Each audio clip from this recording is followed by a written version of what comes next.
Hello everybody, Raspberry Barrel here again to read another biography of Mewni. And today we'll be reading the biography of Scorpius the Red Star by Infaminxy on DeviantArt. Please go check out the rest of their amazing work. And just a reminder for anyone that's forgotten, the Infaminxy universe takes place somewhat inside of Jig 0109's universe, just some queens swapped around and things. Scorpius is the daughter of Universalia Butterfly, who was the last Infaminxy biography you read. Let's get right into it. Please forgive me if I stutter, hesitate, or mispronounce anything. Scorpius the Red Star, glimmering like a star high in the sky, wanting real love that she could not find, so she made a wish upon a star, and a flash mark of red one day would spark before her bed. Scorpius Butterfly, the Red Star. Born 139, died 183, was Queen 157 through 176. Married to Lewis Fields. Children: Samaria Butterfly, Lyra Butterfly, Ritatis Butterfly, and Radita Butterfly. Scorpius was born in 139 to King Heron and Queen Universalia on a morning when one single star glowed in the sky, indicating her as a star queen. She had the red colors and dark skin of her father, with a pair of red flashes on her cheeks. She was named Scorpius, a red star in High Mewnian language. Scorpius as a child was very shy and reserved, but at the same time was very sweet and caring. Queen Universalia herself even said it was hard to make her hate anything. As she got older, 7 to be exact, her more dreamy and romantic side would start to appear. She started to show interest in romance novels and loved seeing couples. She also started showing how good at matchmaking she was when she was 12. She even got her friend Hydra Watterson to be in a relationship with her cousin after years of having a crush on him. But one thing that was always dominant in Scorpius's personality was her love for red, flashy and sparkly things. In her younger years, she wore sparkling red dresses and bows. You may already notice many similarities between Scorpius and Phoebe, her great-granddaughter, but it's only a coincidence. Although some people say Phoebe was a reincarnation of Scorpius, which by the way is completely false and such a thing is a myth. Not having reached 14 years in her life, Scorpius inherited the royal wand. It gained a red hue and bat wings, with the crystal being the same shape and color as her cheek marks.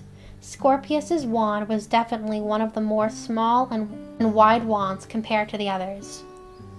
Scorpius had a bit of trouble with the wand in the beginning, but quickly improved.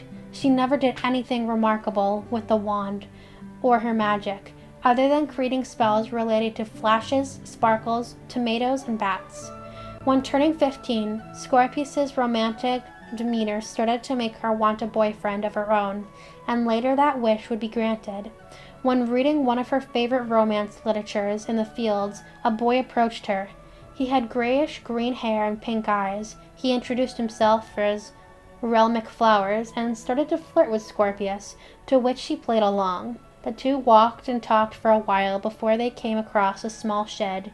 They went inside the shed. It was cozy and warm with a fireplace. It also had a bed as well. They sat on the bed as Relmic started flirting with Scorpius, and what happened next was, well, an act of love. Scorpius's wand, Red Star. Scorpius then started visiting Relmic on a weekly basis, meeting him in the garden, talking to him at council meetings, among other things. Over time, Scorpius started to notice that Relmic was acting a bit fishy, denying plants with her, and sometimes when they met, he had a satisfied look on his face. One day, while walking in the royal garden, she saw Relmic kissing Gelridge Malay. Relmic saw Scorpius. He stopped kissing Gelridge, and they started walking the opposite direction. Scorpius was heartbroken. The entire rest of the day she spent crying in her room. When her mother, Universalia, realized she hadn't come to dinner, she confronted Scorpius, asking what was wrong, but Scorpius didn't reply. A few weeks later, when the news of Relmic being banished from Mewni reached her, she felt a slight relief, but was nonetheless still sad. Her parents had also gotten more strict about their daughter and boys. Scorpius's younger sister, Virga, was no longer able to talk to boys at council meetings. Scorpius started to feel lonely, seeing couples on walks together and on dates. She wanted someone for herself that she could love. One night, Scorpius went on her balcony and casted a spell on a star. According to the spell, that the night before she would find true love, the star would shine red. Countless nights passed, yet the star didn't shine red. Scorpius was starting to lose hope until one fateful night when the star shined red. The next morning, Scorpius had almost forgotten about the red star and went along with her day like nothing had happened. Eating breakfast, going to her literature, history, and dancing classes, eating lunch, and going on her usual walk in the fields. During her walk in the fields, she met the youngest son of Sir Fields, Lewis Fields. Both went on a walk together. They found they had a lot in common and quickly became friends. Both of them spent a lot of time together, reading, walking, etc., but most of all getting to know one another.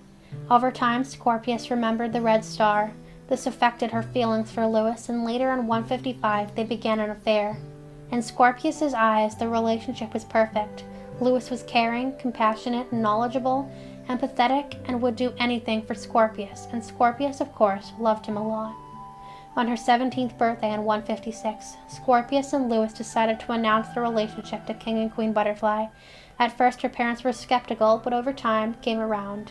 In 157, Scorpius's uncle, Selenius, was getting married, and their family would be going to the wedding. Of course, Scorpius was exhilarated, but the same night, while Scorpius was gazing at her favorite red star, when she heard something. It was almost as if the star was talking to her. She heard, "In a graceful moment, the luminous sun will crash down on the planet and its moon, ending their time." Scorpius took this as a warning and told her parents the morning before they were leaving. But Universalia told her it was nonsense. The wedding was very fun for Scorpius, and she felt a large amount of joy from the groom and bride and complimented them multiple times. While dancing, someone let out a scream. Scorpius looked around, but just then she saw a giant chandelier fall on many people, including her parents' backs. Everyone started running for the door, which started a stampede. Scorpius tried saving her parents, but was held back by Selenius. When they finally escaped, Scorpius, her sister, Selenius, and his wife were rushed to their carriage and immediately started a trip back to the Butterfly Kingdom. Their carriage was also on high guard. When she returned to the Butterfly Kingdom, the mourning was already in progress. As she stepped out of the carriage, she saw Lewis already there. She ran over to Lewis and fell in his arms and started crying as Lewis stroked her hair, telling her it would be okay. Scorpius's crown. Lewis felt terrible for Scorpius. He decided to propose to her and finally marry her to lift her spirits. On a quiet dusk, the two were on a walk. Lewis got down on one knee, drew the rings, and before he could ask, Scorpius screamed yes and kissed him. The wedding was one of Mewni's biggest. It was also very joyful and romantic. Scorpius was seen happy for the first time in days. As soon as her reign started, Scorpius launched an investigation on her parents' death, assigning Lord Flowers and Lady Redbird to the job. A few weeks later, they came with the information that the culprits were monsters from a big tribe in the south, curiously also responsible for the attempted kidnapping of Virga. Scorpius was pressured by the Munisters to declare war, but Scorpius wanted to take a more discreet approach. Despite this, the Munisters still pressured her, but Lewis encouraged her to do what she felt was right, and agreed with her.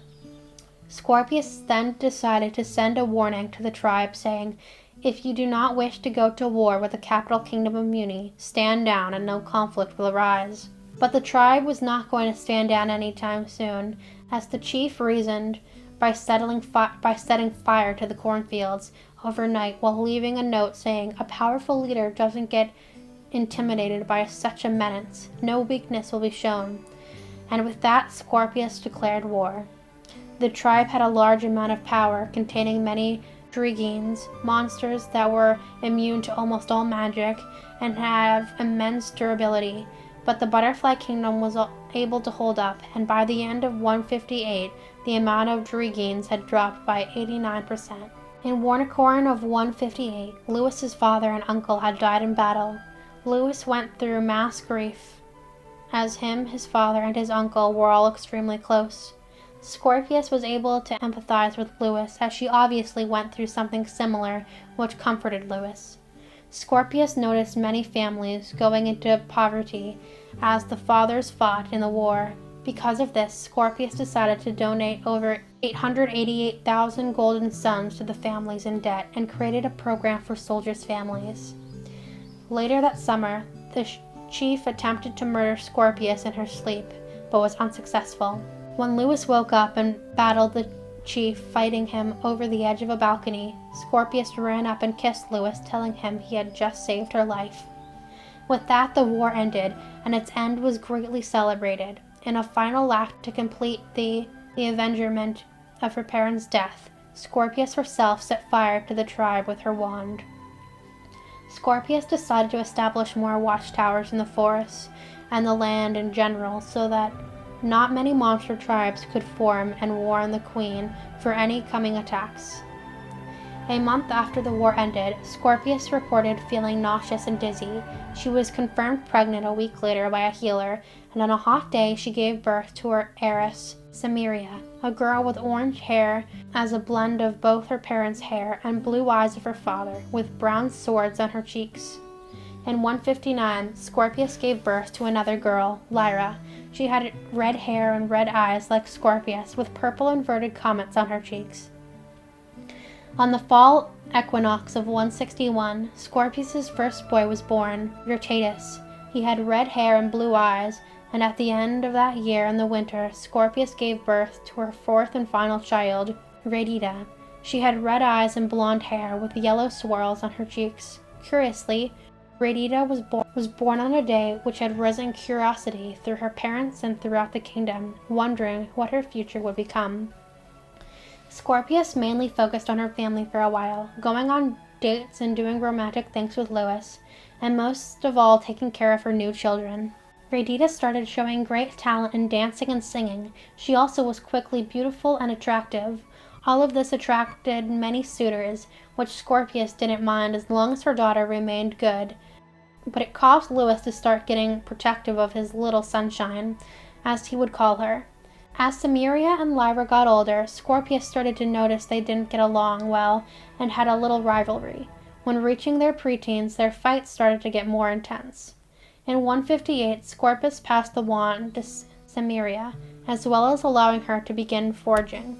One day, when Samaria stole money from Lyra to go partying with her friends, in return, Lyra attempted to drop an anvil on her one day when she was forging, breaking Samaria's leg in the process. Scorpius had enough and decided to send Lyra to live with her uncle in the Clifford Kingdom for 5 years. On Radita's 14th birthday in 173, Scorpius and Louis granted permission that Radita to perform in the Sylvian Kingdom. After that, Radita started performing in many other kingdoms, impressing the royalty of each one by very high amounts. On her performances, she also received help from her best friend, Camphor Forest, who Scorpius thought would be a perfect husband for her. But days later, him and many other boys who had crushes on Radita got in a fight and ended up accidentally hurting Radita. This made Scorpius very upset, and her and Louis sadly prohibited her from seeing Camphor. Scorpius said she was sad when making the decision, but it was for the better. In 174, Scorpius decided to advance her program for the soldiers' families, as well as updating Muni's adoption system so it could be more easy to adopt a child. When Samaria married in 176, and Scorpius passed the crown down to her. Now being released of the queen's duties, she was able to have much more private time with Louis, and did many of the things they did in their youth, such as taking walks in the fields, reading together, and sometimes visiting kingdoms. Later that year, Scorpius saw her first granddaughter be born, Skywyn.